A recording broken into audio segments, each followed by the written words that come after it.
Most likely candidate for a green sparkling quaffer on St. Patrick's Day? I'd say it's Prosecco.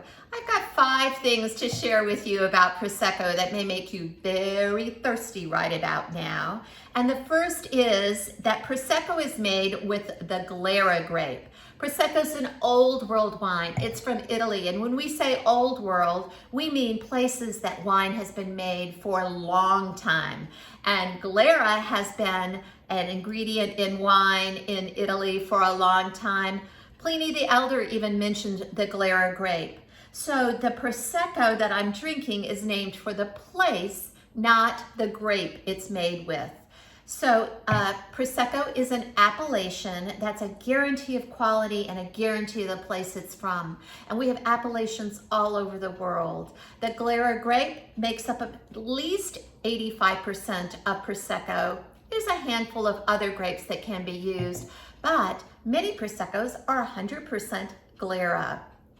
Second thing I want to share with you is, yes, indeed, there is a town of Prosecco, but the area where Prosecco comes is much larger than that. It's actually about 35,000 acres. It's the largest DOC, or Guarantee of Quality and Region, in Italy. Wow, right? Okay, so it comes from, if we find Venice here, the area above Venice in two regions really, the Veneto and the Friuli, Venezia, Giulia, which is actually northeastern, Italy. So this area right up here. There's also a smaller area which is called Conegliano and Valdobbiadene. That's hard to say. It doesn't exactly roll off your tongue, but that is an even higher level of quality and a smaller region. And that's in this general area. So,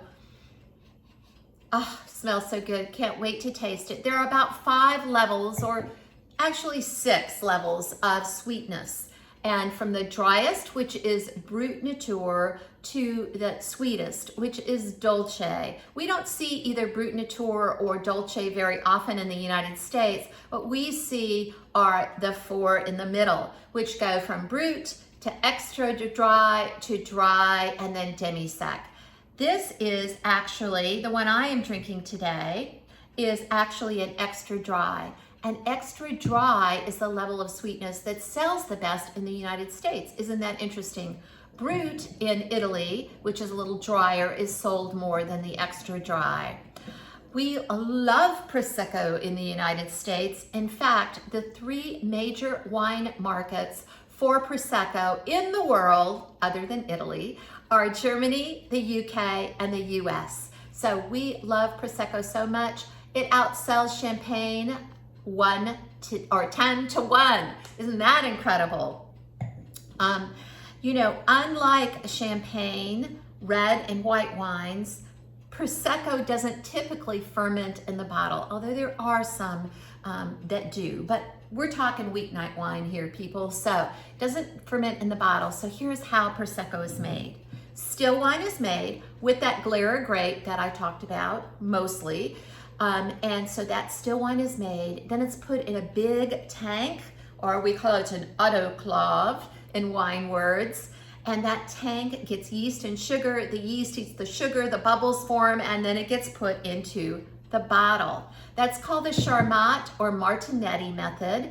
And Charmat's the French guy, Martinetti was the Italian, and they both came up with this idea at the same time. So it's a less expensive way of making the sparkling wine, which is great for us because that means Prosecco, for the most part, is less expensive. But here's the catch on that: because it doesn't ferment in the bottle, it doesn't age as well as those wines like champagne, red and white. So what does that mean? That means that you need to age your bottle of Prosecco in the passenger seat of your car on the way home from the store. Yay, good news, right? So Prosecco's very food friendly. So let's take a look at it and then let's smell it and taste it and talk a little bit more about it. So first of all, you know, the first thing I always do is look at the color. It's tough when it's green like this, but I understand it's St. Patrick's Day. but let me tell you that it is a light straw color, a light yellow color. And then let's smell it together. Oh my gosh, when we smell it, it smells like citrus. It's bright. It even smells crisp and dry. Even though it's extra dry, it's just super fruity. And you know, that is something that's typical for the Glera grape. It's a very aromatic grape, and you can tell that in this glass. I'm gonna taste it.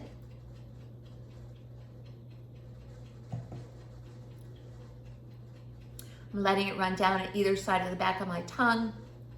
It's lovely and acidic. That's a good thing. It means it's gonna go great with food. It is very fruity. It's very fruit forward.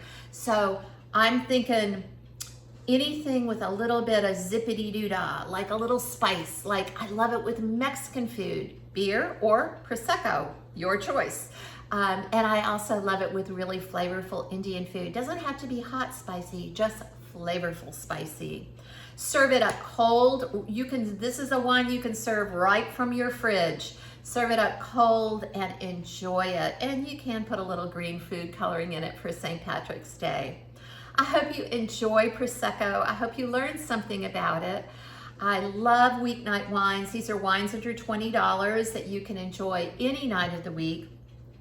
This one I bought for about $15 at Costco. It was a great deal because it is a Valdobbiadene Conegliano Prosecco Superiore extra dry for about $15. Great deal for a lot of quality in the glass. I'm Nancy Waldeck.